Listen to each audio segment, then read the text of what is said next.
মই আমাৰ শিৱসাগৰৰ আৰু লগতে গুৱাহাটীৰ পৰা অহা সকলো সংবাদকৰ্মীসকলক নমস্কাৰ জনাই আজিৰ সংবাদমেল আয়োজন কৰিব খুজিছোঁ। সংবাদকৰ্মীসকলে বহুত কষ্ট কৰি আপোনালোকে দিনে ৰাতি একেদিন কষ্ট কৰি আছে। আমি যিমান কষ্ট কৰিছোঁ সংবাদকৰ্মীসকলেও তেনেকুৱাকৈ কষ্ট কৰি থকা দেখিছোঁ। গতিকে মই সমগ্ৰ শিৱসাগৰ সমষ্টিৰ ৰাইজৰ হৈ আপোনালোক সকলো মিডিয়াৰ সকলো সংবাদ সংস্থাৰ সংবাদকৰ্মীসকলক মই প্ৰথমতে নমস্কাৰ আৰু কৃতজ্ঞতা জনাইছোঁ।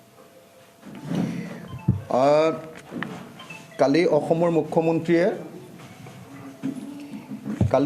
মুখ্যমন্ত্ৰীয়ে সংবাদমেল দি কৈছে নে ফেচবুক লাইভ দি কৈছে যে তেখেতে শিৱসাগৰ, চৰাইদেউ, যোৰহাট, গোলাঘাট এইকেইখন জিলাৰ মহিলাসকলৰ অৰুণোদয় 1250 টকাৰ পৰা 2500 টকা কৰি দিব এই মাহটোৰ কাৰণে, আগষ্ট মাহটোৰ কাৰণে। মই তেখেতক প্ৰথমতে ধন্যবাদ জনাইছোঁ। তেখেতে মই লগত অনুৰোধ জনাম যে অৰুণোদয় আমাৰ খুব কম মানুহে পায়। গতিকে শিৱসাগৰ, চৰাইদেউ, যোৰহাট এই তিনিখন জিলাৰ সকলো মহিলাকে আগষ্ট মাহৰ পৰা যাতে অৰুণোদয় দিয়াৰ ব্যৱস্থা কৰি দিয়ে আৰু সেইটো যাতে 2500 টকাকৈ হয়, মই তাৰ কাৰণে প্ৰথমতে তেখেতক অনুৰোধ জনাই ল'লোঁ।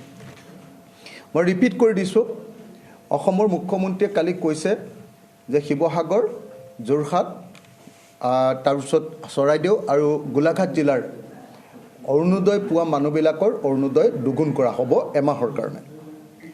মই লগতে এইটো অনুৰোধ জনাইছোঁ, তেখেতক ধন্যবাদ জনাই মই অনুৰোধ জনাইছোঁ যে তেখেতে অৰুণোদয় আমাৰ সকলো মহিলাক দিয়াৰ ব্যৱস্থাটো কৰি দিয়ক, কাৰণ আমাৰ আধামান মহিলাহে অৰুণোদয় পায়, আৰু লগতে সেইটো 2500 টকাটো কৰি দিয়ক।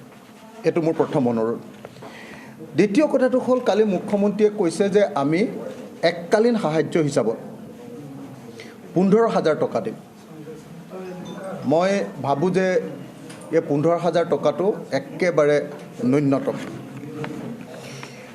যিটো এককালীন সাহায্য তেখেতে কৈছে যে 15,000 টকা দিম, আৰু তাৰ পাছত যাৰ যি ক্ষতি হৈছে, যেনেকৈ ধৰক গৰু যদি মৰিছে গৰুৰ দাম দিম, মহ যদি মৰিছে মহৰ দাম দিম, এনেকৈ ঘৰ যদি ভাগিছে ঘৰৰ 1,40,000 টকা দিম, এনেকৈ তেখেতে কৈছে।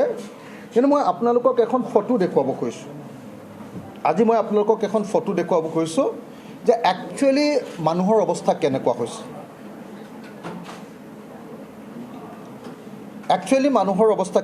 আপোনালোকে চাওক।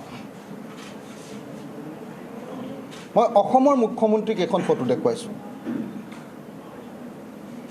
অসমৰ মুখ্যমন্ত্ৰী ডাঙৰীয়া, আপুনি এইখন ফটো চাওক। অসমৰ এটা মিডল ক্লাছ ফেমিলিৰ,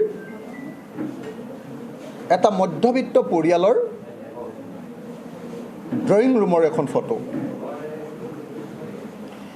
এই ফটোখনেই হ'ল প্ৰতিটো বানপীড়িত পৰিয়ালৰ প্ৰকৃত ফটো।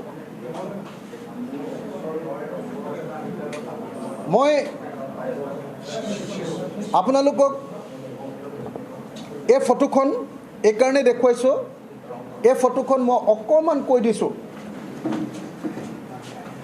এই ফটোখনত এই বিচনাখন কমপ্লিটলি বোকাৰে পোত খাই গৈছে। ইয়াৰ টেবুলখন, ইয়াৰ ওপৰৰ আইনাখন ক'ৰবাত গুচি গ'ল।